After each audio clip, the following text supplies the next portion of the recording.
या क्षणाची सगळ्यात मोठी बातमी समोर येते आहे। अहिल्यानगरमधील हॉटेल कावेरीच्या मालकावरती गोळीबार झालेला आहे। रोहित पवारांचे सभापती राम शिंदेंच्या सहकार्याकडे यावेळी बोट दाखवण्यात आले। गोळीबार करणाऱ्याचे राम शिंदेंसोबतचे फोटोही शेअर केले गेले। जामखेडमध्ये गुंडगिरीला कोण पोचतंय असा सवाल रोहित पवारांनी उपस्थित केलेला आहे। मोठी बातमी, आताची सगळ्यात मोठी बातमी आपण पाहतोय। रोहित पवारांनी सभापती राम शिंदेंकडे बोट दाखवलंय, त्यांच्या खरं तर सहकार्याकडे बोट दाखवलेले आहे, तसे फोटोही त्यांनी शेअर केलेले। अहिल्यानगरमधील हॉटेल कावेरीच्या मालकावरती गोळीबार झाला होता आणि त्याच प्रकरणात मोठा आरोप जो आहे तो करण्यात येतोय। तर एक मोठा प्रश्नही आहे की जामखेडमध्ये सुद्धा आता गुंडगिरीला नेमकं पोचलं जात आहे का आणि कोण पोचतंय? नेमकं रोहित पवारांनी ट्विट काय केलेलं आहे आणि त्यातून कुठले प्रश्न उपस्थित केले पाहूयात। जामखेडमधील हॉटेल कावेरीचे मालक रोहित अनिल पवार यांच्यावरती गोळीबार केल्याप्रकरणी ज्यांच्यावरती खुनाचा प्रयत्न केल्याचा गुन्हा दाखल झाला ते हे आहेत जामखेडमधील उल्हास विलास माने।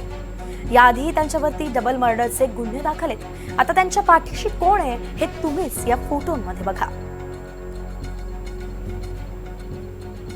गल्लीतलं भांडण विधिमंडळात नेणारेही हेच आहेत ज्यांना केवळ माझे विरोधक आहेत म्हणून भाजपनं विविध पदं दिली।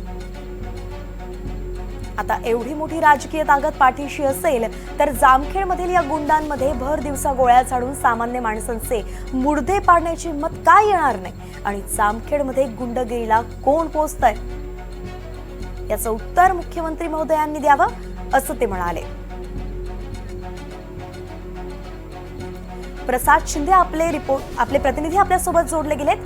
प्रसाद, मोठा आरोप आहे खरं तर, कारण की थेट सभापतींवरती हा आरोप केला जातोय। नेमकं या संदर्भातली अपडेट काय?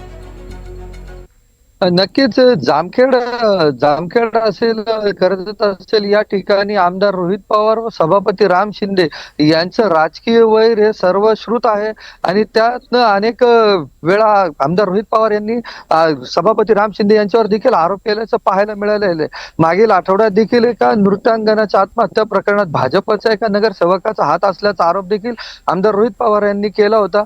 तर काल जे न्यू कावेरी हॉटेल आहे, हॉटेल मालकावर गोळीबार झाला त्यातील आरोपी हा सभापती राम शिंदे यांच्या निकटवर्ती असल्याचं देखील आज आमदार रोहित पवार यांनी त्यांच्या एक्स हँडलवरनं जाहीर सांगितलेलं आहे आणि कुठंतरी या हल्ल्यामधील जो आरोपी आहे तो जामखेड पोलिसांनी अटक केलेला आहे। तर एक आरोपी फरार आहे। जामखेड पोलीस स्टेशन याबाबतचा तपास करत आहे, परंतु आमदार राम शिंदे आणि रोहित पवार यांच्यातील हे राजकीय वैर सध्या वाढत चालल्याचं चित्र सध्या पाहायला मिळत आहे।